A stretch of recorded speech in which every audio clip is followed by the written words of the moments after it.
اور جو کہتے ہیں کہ جی قرآن میں اسے لیلہ مبارکہ کہا گیا ہے، جیسے سورۃ دخان میں ہے انا انزلناہ فی لیلۃ مبارکہ، ان لوگوں کو قرآن سے ہی جواب تلاش کر لینا چاہیے۔ یہ لیلہ مبارکہ کون سی ہے؟ اس کا دوسرا نام سورۃ القدر میں لیلۃ القدر آیا۔ اللہ عز و جل نے فرمایا انا انزلناہ فی لیلۃ القدر، یعنی ایک دوسرے کی تفسیر ہے، جیسے کسی ایک چیز کے کئی نام آتے ہیں۔ تو جس رات قرآن نازل ہوا اس رات کو اللہ نے لیلہ مبارکہ بھی فرمایا اور لیلۃ القدر بھی، جو رمضان کے آخری عشرے کے طاق راتوں میں ہے۔ اس کی تعیین کوئی اپنی طرف سے نہیں کر سکتا۔ جب رسول اللہ صلی اللہ علیہ وسلم نے لیلۃ القدر کو رمضان کے آخری عشرے کی طاق راتوں میں اور آخری عشرے میں تلاش کیا تو کوئی اسے شعبان کی 15ویں رات کیسے کہہ سکتا ہے؟ اگر 15ویں شعبان کی رات لیلہ مبارکہ ہوتی تو یقیناً رسول اللہ صلی اللہ علیہ وسلم کی تعلیم ثابت ہوتی۔ جیسے آپ صلی اللہ علیہ وسلم نے ہم سے کچھ نہیں چھپایا، ہر ایک بات حتیٰ کہ ذاتی، آئلی اور قضائے حاجت اور استنجا تک کے طریقے بتا دیے۔ بھلا اتنی بڑی فضیلت کی رات کیسے چھپائی جاتی، کیوں نہ بیان ہوئی؟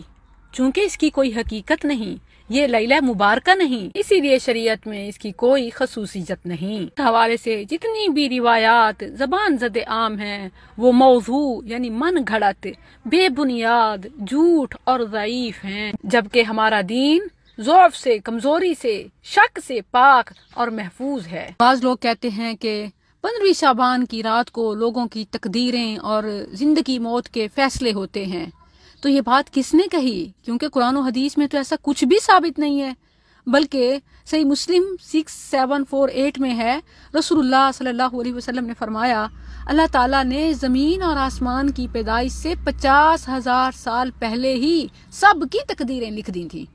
تو یہ تقدیریں تو لکھی جا چکی ہیں، اور ایون کائنات کی تخلیق سے بھی 50,000 سال پہلے۔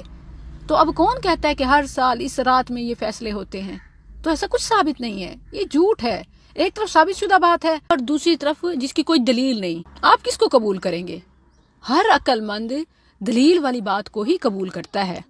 اسی طرح 15ویں شعبان کی رات کو جو خاص طور پر قبرستان جاتے ہیں، یہ نہ صرف بدعت بلکہ باعث لعنت ہے۔ نبی کریم صلی اللہ علیہ وسلم نے مردوں عورتوں کو قبرستان جانے کی اجازت دی، بلکہ ترغیب بھی دی، فَإِنَّهَا تُذَكِّرُ الْآخِرَةَ، کہ یہ فکر آخرت کا سبب ہے۔ لیکن جو مخصوص دنوں میں خاص فضیلت سمجھتے ہوئے یا خاص راتوں میں مخصوص طریقے بجا لاتے ہوئے، مثلاً ٹولیوں کی شکل میں جانا، وہاں جا کر کھانے پکانا، بانٹنا، موم بتیاں، چراغاں، اگربتیاں، یا اسی طرح قرآن خوانی یا ان سے دعائیں، حاجتیں، منتیں، مرادیں، تو ان پر رسول اللہ صلی اللہ علیہ وسلم کی لعنت ثابت ہے۔ ان رسول اللہ صلی اللہ علیہ وسلم لعن زوارات القبور، چونکہ ایسی بدعقیدگی خواتین میں زیادہ پائی جاتی ہے، اس لیے رسول اللہ صلی اللہ علیہ وسلم نے عورتوں کا تذکرہ کرتے ہوئے لعنت کی، اور جو مرد یہی کام کریں گے وہ زیادہ لعنت کے مستحق ہوں گے۔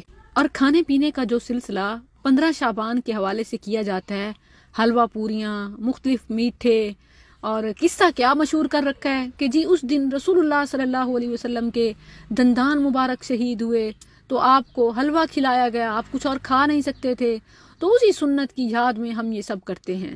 اول تو یہ ایک من گھڑت خود ساختہ قصہ ہے، اور بالفرض والمحال اگر اس کو تسلیم کر بھی دیا جائے بقول آپ کے، کیونکہ ہم اس جھوٹ سے بری ہیں، رسول اللہ صلی اللہ علیہ وسلم کے ساتھ اس دن ایسے واقعے کو موسوم نہیں کر سکتے، تو پھر ایسے لوگوں کو یہ چاہیے جو ثبوت کا دعویٰ کرتے ہیں، گناہگار تو خود ہوں گے، وہ پہلے اپنے دانت تو تڑوائیں پھر حلوہ کھائیں، لیکن یہ وہ کبھی نہیں کر سکیں گے، کیونکہ یہ تو انہوں نے دین کے نام پر کھانے پینے کا ہی سلسلہ شروع کر رکھا ہے۔ اسی طرح روحوں کی آمد کے حوالے سے جو مشہور ہے وہ بھی جھوٹ ہے، اور انہوں نے کہا کہ اس رات فوت شدگان کی روحیں اپنے گھروں کو آتی ہیں۔ اللہ نے جواب دیا کلا، ایسا ہرگز نہیں ہو سکتا، انہا کلمۃ ہوا قائلھا، یہ تو بس ان کے کہنے کی بات ہے، محض ایک لفظ ہے جسے وہ کہہ رہا ہے۔